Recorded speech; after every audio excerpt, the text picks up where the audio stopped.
우리는 지난주일 말씀을 통해 마음을 따르지 않는 이 모습이 구시대적인 것이 아니라 도리어 우리의 마음을 따르는 것이 가장 오래되고 거짓된 모습임을 살펴보았습니다. 그리고 어제 아침 기도회를 통하여 지난주일 큐티 본문인 하나님께서 허락하신 결혼이라는 주제로 들어와서 함께 살펴보았습니다. 오늘은 계속해서 마음을 따르지 않는 결혼 생활에 대해 조금 더 구체적으로 마음을 따르지 않는다면 무엇을 따르는 결혼 생활이 되어야 하는지 잠언 3장 말씀을 중심으로 함께 살펴보도록 하겠습니다. 혹시 결혼하지 않은 성도님들께서는 이 말씀을 내가 사랑하는 다른 가족들이나 친구들, 다른 관계에 대입해서 들으시면 좋을 것 같습니다. 오늘은 특별히 1절과 3절 이 두 구절 이 말씀을 중심으로 함께 말씀의 은혜를 나누겠습니다. 첫 번째 3장 1절 말씀입니다.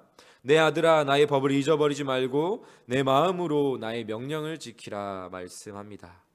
우리의 결혼 생활을 돌아보면 이 말씀과는 정반대로 하나님의 법을 잊어버릴 때가 참 많은 것 같습니다. 우리가 얼마나 하나님의 그 말씀과 은혜를 잊어버리면 구약 성경에 가장 많이 나오는 단어가 기억하라라는 단어이겠습니까? 우리는 나의 마음으로 하나님의 명령을 지키기보다는 나의 마음으로 나의 마음대로 결혼 생활을 할 때가 훨씬 많죠. 그렇다면 우리의 마음대로 결혼 생활을 하는 게 무엇일까 생각해 볼 때 팀 켈러 목사님이 정의한 내용들이 도움이 될 것 같습니다. 팀 켈러 목사님은 우상을 만들어내는 우리의 공장에서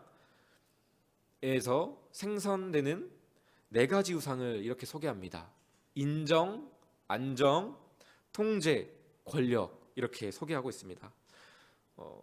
각자 우리에게 큰 우상이 다르겠지만요. 저에게 있어서 개인적으로는 가장 큰 우상은 인정인 것 같습니다.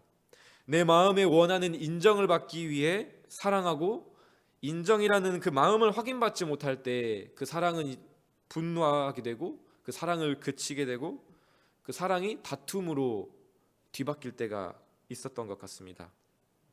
인정을 받고자 하는 그 마음 자체가 나쁜 것은 아니죠. 서로의 관계에 있어서 필요하고 하나님께서 우리에게 주신 좋은 마음들입니다. 좋은 욕구입니다. 하지만 하나님께서 허락하신 이 좋은 것이 궁극적인 것이 될 때 그것은 모두 그 좋은 것이 우상이 되고 맙니다. 우리의 마음도 마찬가지입니다. 오늘 본문 3장 1절은 우리의 마음을 하나님의 말씀과 대조되는 것으로 이야기하지 않고 그 마음을 가지고 너의 마음으로 나의 명령을 지키라 말씀하고 있습니다. 예레미야 17장 9절의 말씀처럼 사람의 마음이 만물보다 심히 부패하게 된 이유가 무엇입니까? 궁극적으로 주님을 향해야 할 우리의 마음이 다른 것들로 그리고 내 자신을 향했기 때문이죠. 궁극적으로 주님을 향해야 할 우리의 마음이 주님도 아니고 결혼 생활하는 배우자도 아니고 인정받고자 하는 나의 마음, 나의 욕구로 향했기 때문에 그 결혼 생활이 하나님의 뜻으로부터 참 멀어졌던 것이죠. 성도님들의 마음 가운데는 어떠한 욕구가 우상이 되어 자리 잡고 있습니까? 어떤 마음의 우상으로 결혼 생활이 주님의 뜻과는 멀어지고 있다는 것을 경험하셨나요? 오늘 이 아침 우리 모두 잊어버렸던 하지만 우리 마음속에 남아있는 주님의 말씀을 다시 기억하길 소망합니다. 하나님, 주님의 법을 잊어버리지 말고 우리의 마음으로 우리의 마음을 따르는 것이 아니라 주님의 말씀을 따르게 하옵소서. 이 기도가 우리 모두의 입술에서 고백되어지기를 주님의 이름으로 축복합니다. 아멘. 두 번째 3절 말씀입니다.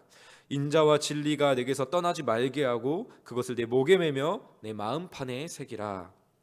마음을 따르지 않고 주님의 말씀을 따르는 결혼 생활이 되기 위해선 인자와 진리가 우리에게서 떠나서는 안 됩니다. 3절에서 강조하고 있는 것은 무엇입니까? 그것은 바로 인자와 진리입니다. 3장 말씀에서 이 잠언의 지혜자는 인자만 따로 이야기하거나 진리만 따로 이야기하고 있지 않습니다. 인자와 진리를 함께 이야기를 하고 있습니다. 마치 바늘과 실이 한 세트인 것처럼 이야기를 하고 있는 것이죠. 우리는 이것을 놓치면 안 됩니다.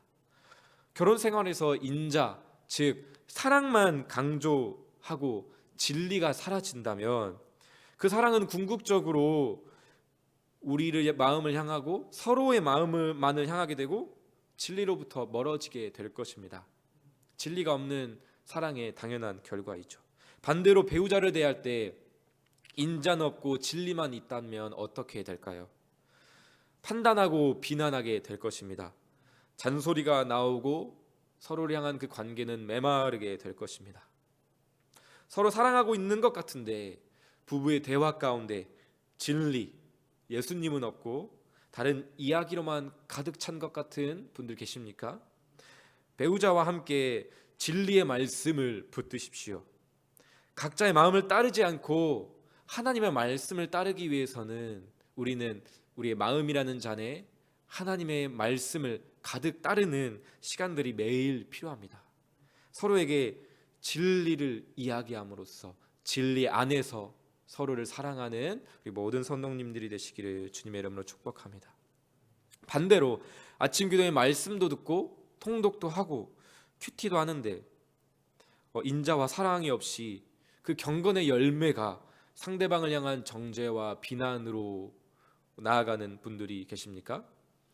에베소서 4장 말씀처럼 사랑 안에서 진리를 말씀하심으로 정말 그 진리가 아름답게 열매 맺기를 주님의 이름으로 축복합니다. 오늘 아침 기도회를 드리러 예배당에 가려고 걸어오는데 눈이 참 많이 쌓여 있었습니다. 그 소복히 쌓인 눈을 보면서 한편으로는 그 높이 쌓인 눈밭으로 발을 내디딜 용기가 쉽게 나지 않았습니다. 신발도 양말도 다 젖을까 염려하고 있던 그때에 그 앞에서 마침 한 발자국을 보았습니다. 그 높은 눈더미에 한 발자국 한 발자국 내디디며 발자국 그대로 내가 밟고 지나갈 수 있는 그 길을 본 것이죠. 그 발자국을 따라 그대로 그 발자국을 밟으면서 이렇게 걸어오면서 이 아침 우리에게 주시는 이 말씀, 이 명령도 참 이 발자국과 같구나라는 생각이 들었습니다. 오늘 우리에게 명령하고 계시는 인자와 진리를 떠나지 않는 사랑으로 배우자를 사랑하고 그렇게 결혼 생활을 하는 것은 우리 스스로 우리가 먼저 우리가 처음 걸어가야 할 길이 아니라는 것을 기억하시기 바랍니다. 어떠한 인간도 한 번도 온전히 걸어가지 못했던 그 길을 예수님께서 이 땅에 오셔서 누구보다 가장 먼저 걸어가셨고 우리에게는 그저 그 발자취를 따라오라고 말씀하고 계십니다. 예수님께서는 십자가 달리시기 전 겟세마네 동산에서 육체적 고통과 하나님 아버지와의 그 관계가 단절될 것이라는 그 극심한 고통에 대해 두려운 마음을 분명히 느끼셨습니다. 그 마음 가운데 두려움이 생긴 것이죠. 하지만 결국 어떻게 기도하셨습니까? 내 뜻대로 마옵시고 아버지의 원대로 하옵소서 기도하셨습니다. 예수님께서는 예수님의 그 마음을 따르지 않을 그 용기가 어디서 났을까요? 그 용기는 바로 하나님 아버지의 사랑과 하나님 아버지께서 주신 그 말씀, 그리고 우리의 죄로 말미암아 정죄당하고 진노와 심판을 받아 마땅한 우리를 긍휼히 여기시고자 하는 그 사랑의 마음으로부터 나왔습니다. 히브리서 12장 2절 말씀에 이렇게 말씀합니다. 그는 그 앞에 있는 기쁨을 위하여 십자가를 참으사 부끄러움을 개의치 아니하시더니 십자가 너머에 있는 하나님의 자녀가 될 우리를 보시고 그렇게 자녀될 우리를 기뻐하심으로 마음을 따르지 않을 용기를 내시고 아버지의 뜻대로 그렇게 예수님은 십자가에 못 박혀 죽으셨습니다. 여전히 마음을 따르는 나 같은 죄인을 용서하시기 위해 마음을 따르지 않는 용기를 내시어 진리를 따라 끝까지 우리를 사랑하셨습니다. 사랑하는 성도 여러분, 그렇게 먼저 용기를 내시고 먼저 우리를 사랑하신 예수님께 감사하시길 바랍니다. 무엇보다도 우리 안에 이 감사가 넘쳐야 됩니다. 그리고 그 사랑을 기억함이 먼저입니다. 그렇게 그 사랑을 의지하여 우리가 기도할 때에 그 사랑을 감사할 때에 그 감사를 하다 보면 자연스럽게 그 감사에 합당하지 못한 우리의 모습을 발견하게 되고 그 감사 가운데 진정한 회개가 터져 나올 것입니다.